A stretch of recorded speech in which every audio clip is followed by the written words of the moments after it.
Okay, so today we're painting this little bird's nest. We have these two cute little chicks in it. I think it's named Chicks and Nest on the website.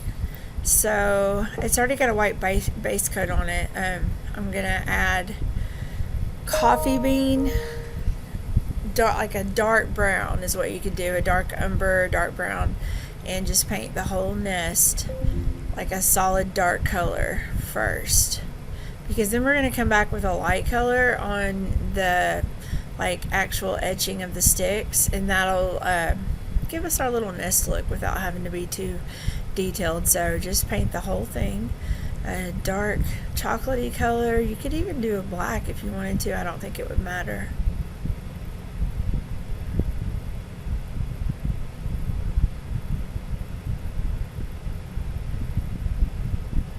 So next you're going to come in with like a lighter color. It looks like I used probably putty right here.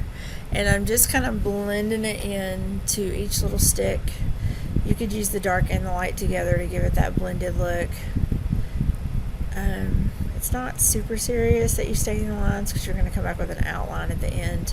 But given this light color on the stick shapes will definitely give you a three-dimensional look, because dark is in the holes and light is up on top.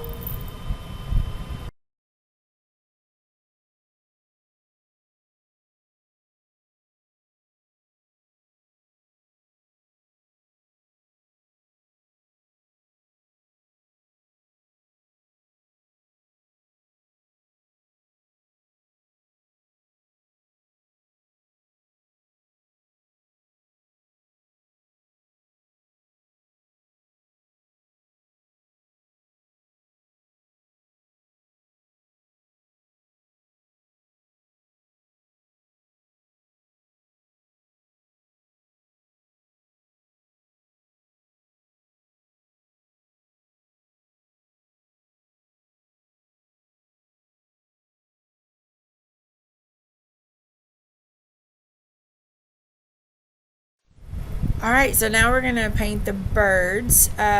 These two little cute chicks.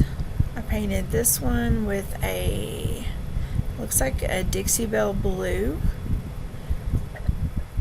which I thought they would be cute with like pastel colors because they're baby birds. And this one I did with a lemonade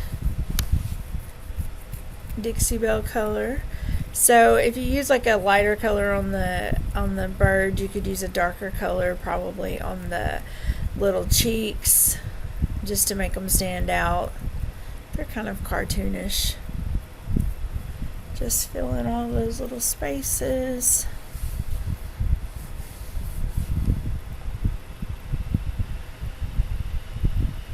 And I came in with a darker blue for the little cheeks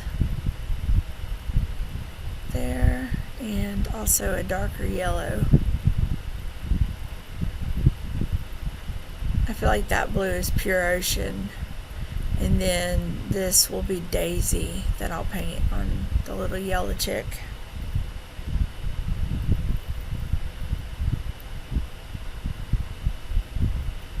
And after you've done that, you're almost through.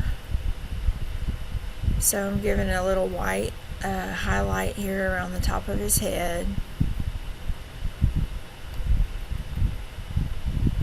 And just kind of like an outline on the little floof of feathers at the top of his head. It doesn't have to be anything crazy big or special. And on the cheeks.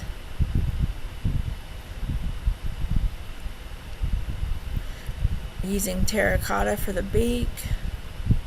Just fill that in. And fill the other one in. These little chicks are so cute. And some caviar probably here for the eye. Just a little dot. Don't worry too much about staying inside the lines. Like I said, nobody's going to see the etching from far away. They'll be looking from up close. Or, oh my gosh, I can't talk. They'll be looking from far away. and you're looking up close, so the imperfections that you see won't be shown. So I'm giving the shadows in the bird's nest a little darker. If you add little white dots to the eyes there, it really just makes them come alive. You can use the back of your brush, like the pin point on the back, to do the dots. Highlight his little beak there. I'm adding just some tiny little highlights to the edges of the sticks, like the outside edges where the light would hit them. And once that's all dry, you're going to come in with your paint pen or your Sharpie marker or whatever you're going to use and outline. You don't have to hit every single outline, just some of the edges to give it a more definite feel, a more defined feel. It really just brings it out. Right here I'm using a fine point Sharpie oil paint marker in black. I like the Sharpie oil paint markers. I think they stand up under clear coat the best. Just giving it some little lines there. And then he's pretty much finished. Super cute. This is on our website, Chicks in Nest, I believe. Thanks so much for watching.